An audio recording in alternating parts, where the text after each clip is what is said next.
فرمان علی رضی اللہ عنہ، اتنے خشک نہ بنو کہ توڑ دیے جاؤ، اور اتنے نرم نہ بنو کہ نچوڑ دیے جاؤ۔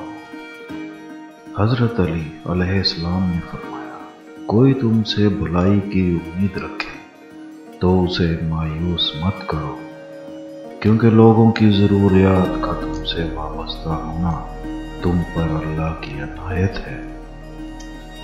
دل کو قابو میں رکھنا اور اختیار ہونے کے باوجود ناجائز خواہشات پر عمل نہ کرنا، یہی اصل مردانگی ہے۔ مجھے تعجب ہے اس شخص پہ جو اپنی برائیوں کو جانتا ہے لیکن جب اسے برا کہا جائے تو ناراض ہو جاتا ہے۔ حضرت علی رضی اللہ عنہ نے فرمایا، تیرا نفس تجھ سے وہی کام کروائے گا جس کے ساتھ تم نے اسے مانوس بنایا ہے۔